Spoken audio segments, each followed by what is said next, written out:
እንዴት? ለምን? እንዴት እንደምነግርህ ግራ ገብቶኝ ነበር። እኔም በጣም ነው ማፈቅረህ።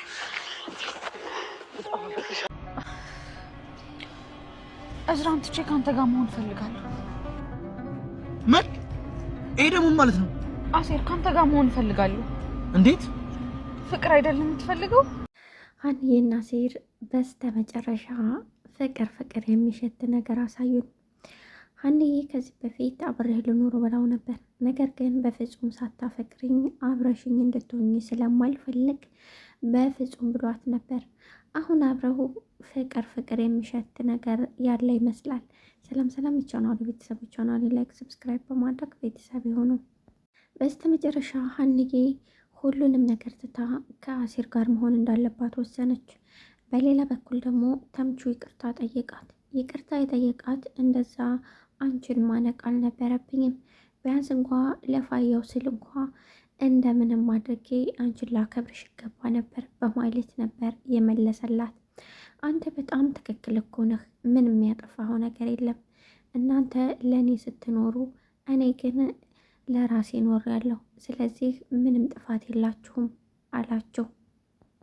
እሱም እንደዛ እንዲገኝ አይደለም፣ አሁን ይቅርታ እንድታደርግልኝና ነው የምፈልገው፣ ስለዚህ ቅርበኝ አላት። እሷም አንተ ጥፋት የለህም እኮ እያልኩ ነው ብላ ነገረችው። ይልቅስ አንድ ነገር እንድታደርግልኝ ይፈልጋለሁ አለችው። በስተመጨረሻ አዝራ በጽዮን ፍቅር የሚወርቅ ይመስላል። ከዛ በፊት ግን አዝራ የሆነ ጊዜ መጠጥ ቤት ካስታወሳችሁ በቆየበት ጊዜ ከጽ ጋር አብሮ አድሮ ነበር። ያንን ምንም የሚያስታውሰው ነገር የለውም። ነገር ግን ጽ ቪዲዮ ቀርጻ አብራውን እንዳሳለፈች የሚያሳይ ቪዲዮ ይዛለች። ከዛ በኋላ ደግሞ በራስ መተማመኗ ቀጥሏል። እኔ አንተ የኔ ነህ የኔና የኔ እንጂ የማንም ልትሆን አትችልም ብላ ታስፈራራዋለች። በራስ መተማመኗ ቢገርምም ነገር ግን የሆነ ነገር እንዳላትና የሆነ ቪዲዮ እንደያዘች በእርግጥ ያስታውቃል።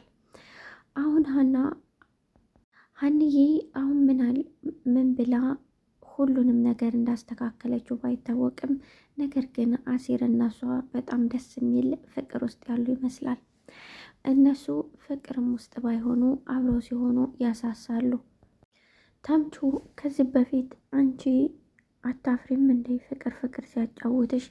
እሱ ለአንቺ ብዙ ነገር ይሆንልሻል፣ አንቺ ግን ፍቅር ትጫወቻለሽ ከሌላ ወንድ ጋር፣ ምንም አይነት ሀፍረት የሚባል ወይም ሸም የሚባል ነገር የለሽም ብሏት ነበር። በዛ የተነሳ አብሬ ልሆን እፈልጋለሁ፣ በጭራሽ እኔ አንተ ጋር ነው መሆን የምፈልገው አለችው። እኔ ስታስብኝ ራስ ወዳድ መሆን የምፈልግ ይመስልሻል? እንዴት ሳቶችኝና ሳታፈቅሪኝ ወደ እኔ መተሽ እንዴት ታሳልፍ ያደርጋለሁ?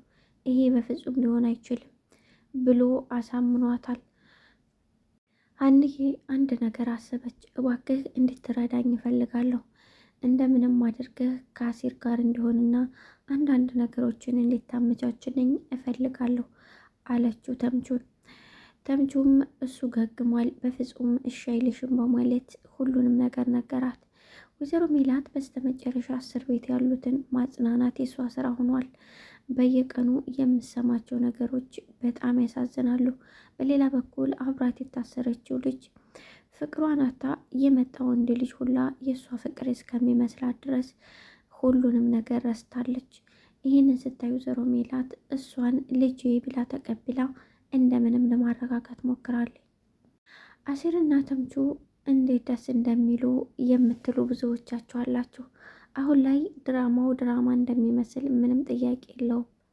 ሀናም ስሜቷን አላዳመጠችውም እንጂ ቀስ ብላ ብታዳምጠው ኖሮ ከአሴር ጋር ነው ሰላም ያላት። ከእሱ ጋር ስትሆን ምንም አይነት ነገር አትደብቅም፣ ምንም አይነት ሀፍረት የላትም። ሁሉንም ነገር እያንዳንዱ ነገር ታወራለች። በዛ ላይ ለእያንዳንዱ ነገር ይጠነቀቅላታል። ይሄ ደግሞ ትልቁና ደስ የሚለው ነገር ነው። ይሄንን እንደምታደርግ ምንም ጥርጥር የለውም። ሁኔታው እንደዛ ይመስላል። አሴርን ጋር ስትሆን ምንም ነገር የሚያስፈራት ነገር የለም። አንድም ነገር እንኳ ፈርታ አታውቅም። ለዛም ይመስላል በእያንዳንዱ ነገር አሴር እያለች የምትደውለው። ከአዝራ ጋር ግን በእያንዳንዱ ነገር ሁሉም ነገር ግራ የሚያጋባ ነው። ፍቅር መስሏት እንጂ ፍቅር አይደለም። ከስራ ጋር የያዛት አንዳንድ ጊዜ ፍቅር የሚመስሉን ነገሮች ፍቅር እንዳላደሉ የምናውቀው ብዙ መንገዶች ቢኖሩም ነገር ግን ሰላምና ነፃነት የሚሰማን ሰው ላይ ግን በጣም ፍቅር ደስ የሚል ነገር ነው። ለዛም ይመስላል አሁን ሀንዬ ሰላም የተሰማት። ወይዘሮ ሜላት እስር ቤት ማሳለፏ ያን ያህል አልደበራትም። በእያንዳንዱ ነገር ደስተኛ ናት። ይልቁኑ አሁን ላይ የምታሳልፋቸው የእስር ቤት ጊዜ ቢጨምሩላትና ከነሱ ጋር እዛ ካሉት ልጆች ጋር ብታሳልፉላ ደስ እንደሚላት ለፖሊሶቹ ነግራለች። ፖሊሶቹ ወይዘሮ ሜላት እንዳልገደለች አደርሰውበታል። ነገር ግን አሁን ላይ ሙሉ መረጃ ይዘው ወይዘሮ ሜላትን ከእስር ቤት ማውጣት ግዴታ እንደሆነ ቢያውቁም መረጃው ግን አጥጋቢ አልነበረም። መረጃ ቢያገኙም ግን ያን ያህል አጥጋቢ ስላላደለ ሁሉንም ነገር ለመጨረስና ወደኋላ ለመተው ወስነዋል። በስተመጨረሻ ሀንዬና አሲር ደስ የሚል ጊዜ የሚያሳልፉበት ሰዓት ደረሰ። ተምቹም ተደብቆ ያቸው ጀመር። በጣም ደስተኛ ሆነ። አቶ ኖላዊ ሁኔታቸው ቢገርመውም ነገር ግን ደስተኛ ስለሆኑና አብረው ስለሆኑ እንዲሁም እርቅ ስለፈጠሩ ደስ ብሏቸዋል። ምክንያቱም ሁለቱንም ይወዷቸዋል። ልጆቼ የሚሏቸው ናቸው። በስተመጨረሻ አሁን ላይ ኖላዊ ድራማ ደስ የሚል ትዕይንት ልናይ ነው። አሁን አቶ መስፍን ለወይዘሮ ሜላት ያለውን ፍቅር አይተናል። ምን ያህል ለትዳሩና ለባለቤቱ ደስ የሚል ጊዜና ደስ የሚል ቦታም ባይሆን እንኳ ስነ ምግባሩ ያማረ እንደሆነ አይተናል። በሌላ በኩል ደግሞ እርግብ ክፋቷ መጨረሻ ምን ላይ እንደጣላት እንዲሁም ወይዘሮ ሜላት የአበላችው ሰው የገዛ ነፍሷን እንዳጠፋው ይሄንን አይተናል። እጅግ ብዙ ትዕይንቶችን ብናይም እጅግ የሚገርም ትዕይንት ግን አቶ መስፍን ላይ ያሳለፈው ጊዜ ነው። አቶ መስፍን ወይዘሮ ሜላት ውጣልኝ አልፈልግም እያለችው ነበር። ነገር ግን በፍጹም ብሎ ለሚስቱ ያለው ፍቅር ከምንም በላይ እንደሆነ አሳይቷል። አሁን ላይ ደስተኛ ህይወት የሚኖርበት ጊዜ ደርሷል።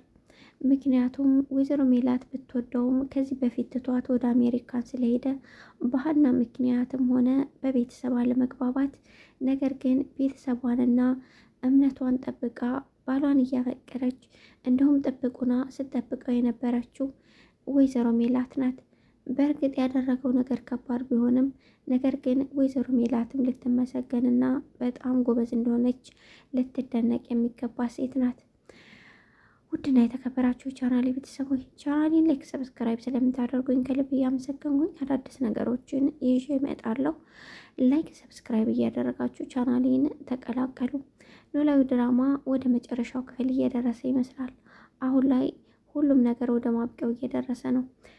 ለነበረኝ ቆይታ አመሰግናለሁ። ወዳችኋለሁ።